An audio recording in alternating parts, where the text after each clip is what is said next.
को chocolate ganache की तरकीब लेके आई है वोमेन एक्सपर्टीज़।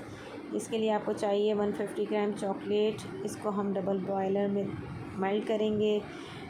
एक बाउल में गर्म पानी रखेंगे, उसके ऊपर दूसरा बाउल रखेंगे जिसमें चॉकलेट होगी, उस गरमाई से खुद ही मेल्ट हो जाएगी। और फिर इसके अंदर हमने क्रीम डालनी है।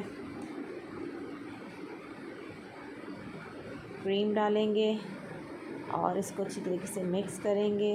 ये क्रीम और चॉकलेट अच्छी तरीके से मिल जाएं, यकजान हो जाएं।